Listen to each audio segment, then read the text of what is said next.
Tesla's electric semi-truck, the Semi, impressed observers when it was unveiled in November. CEO Elon Musk had hinted that the truck's specs would top analyst expectations and delivered with a truck that's fast, efficient and stylish.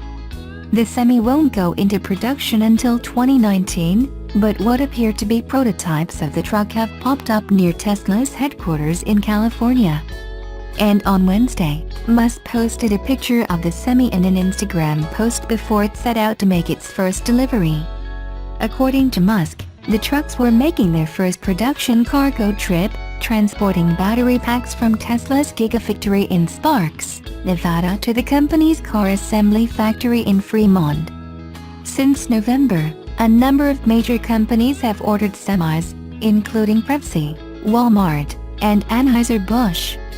But while big-name customers could quicken Tesla's entrance into the trucking industry, they'll likely put more pressure on Tesla to hit production deadlines than the over 400,000 Model 3 reservation holders. Semi customers will also expect Tesla to hit the impressive specs the company announced in November. The most important feature is the truck's 500-mile range per charge, which some competitors have claimed is impossible and analysts have said will rely on improvements in battery technology between now and 2019.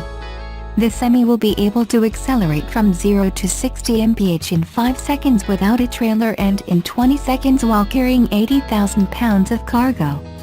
The cabin features a unique design made possible by the lack of a diesel engine. Drivers will be positioned in the center of the vehicle to increase visibility and have enough room to stand in the cabin. Like Tesla's consumer cars, the Semi will have the company's autopilot software, which will allow the truck to brake and stay in its lane without driver input. Musk envisions semis eventually moving in semi-autonomous convoys, which would save fuel costs by reducing wind resistance for some of the trucks.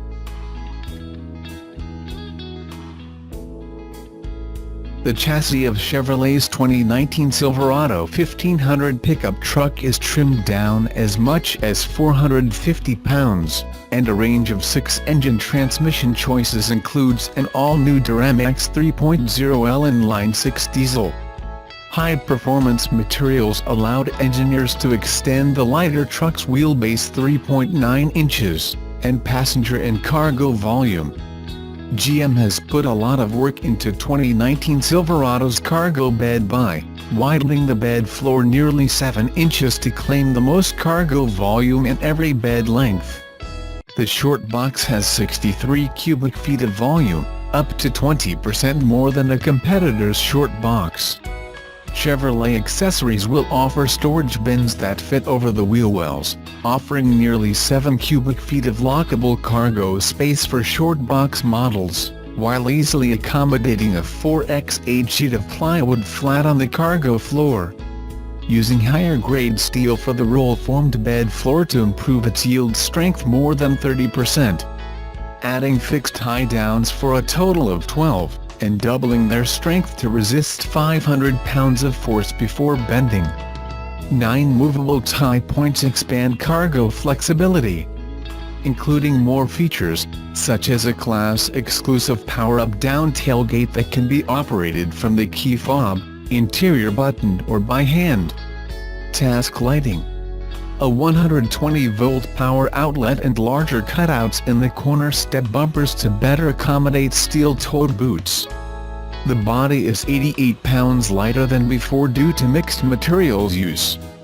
All exterior swing panels, as doors, hood and tailgate, are made of aluminum while fixed panels, as fenders, roof and bed, are made of steel. The underlying safety cage uses 7 different grades of steel, each tailored for the specific application. The box steel frame is also 88 pounds lighter than its predecessor, and has 10% more torsional rigidity. The front independent short long-arm suspension features new forged aluminum upper control arms that are lighter and provide better wheel alignment than the stamped component they replace. The live axle rear suspension is also redesigned, including new composite second-stage springs on LT models that save about 12 pounds per side over the steel springs they replace. The 2019 Silverado will be available with 6 engine transmission combinations, including the new 5.3L and 6.2L V8s with industry-first dynamic fuel management that actively shuts off any number of cylinders, in a variety of combinations, to optimize fuel economy. Silverado will also be available with an all-new Duramax 3.0L inline 6 turbo diesel. Both the 3.0L diesel and 6.2L engines are paired with a new Hydromatic 10-speed automatic transmission as well as start-stop technology to improve fuel economy for optimum performance and efficiency. The cab is stretched, with crew cab models now offering 3 inches of additional rear seat legroom for a total of 44.5 inches of front legroom and 43.8 inches of rear legroom.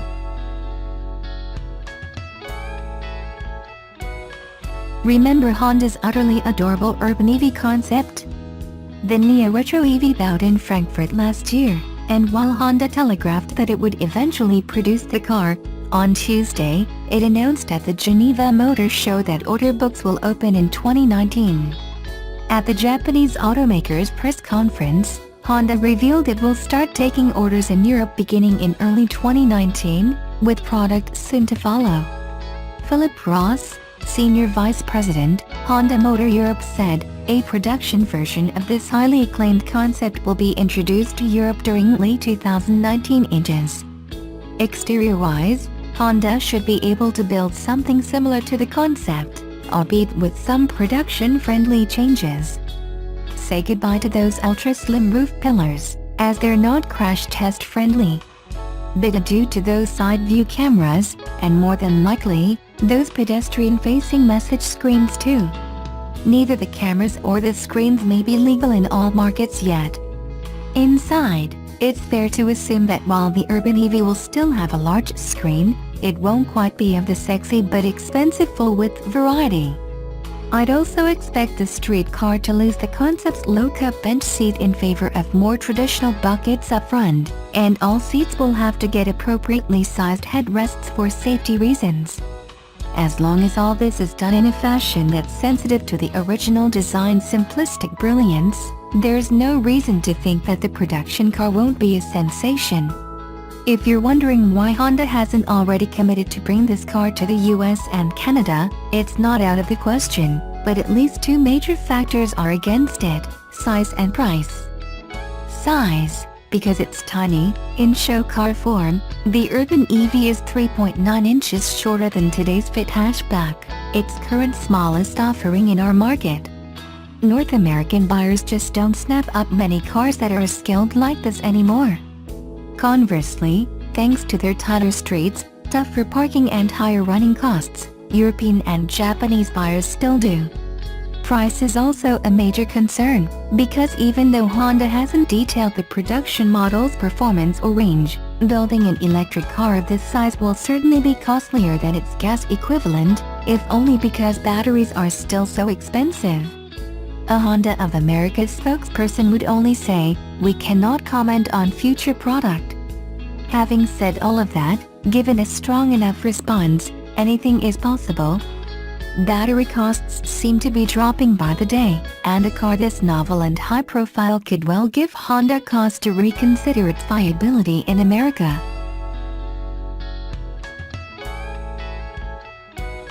Daimler has several electric truck programs in the works, and today it revealed the latest progress on the e-Actros heavy-duty electric trucks. During the event, an executive compared the vehicle to the Tesla Semi and cast doubts about Tesla delivering on its promises.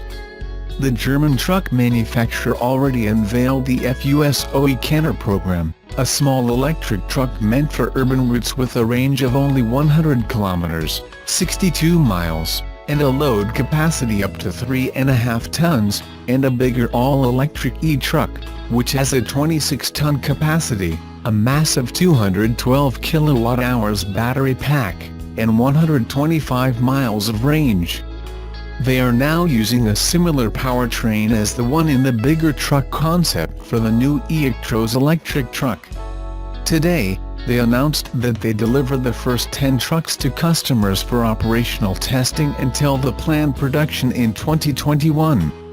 Now, the truck doesn't compare favorably to Tesla's electric semi-truck prototypes, which the company claims can travel up to 500 miles with a 80,000-pound full capacity. At the launch event for the e-Actros test fleet today, Daimler's head of trucks, Martin Daum, told reporters that he has doubts about Tesla achieving those specs. He said, "If Tesla really delivers on this promise, we'll obviously buy 2 trucks, one to take apart and one to test, because if that happens, something has passed us by." But for now, the same laws of physics apply in Germany and in California. Tesla has also been testing its electric semi-prototypes with customers, and last year, a Tesla semi-test program partner said that performance specs are for real, though they couldn't confirm all of them. The California automaker says the Tesla Semi will go into production as soon as next year.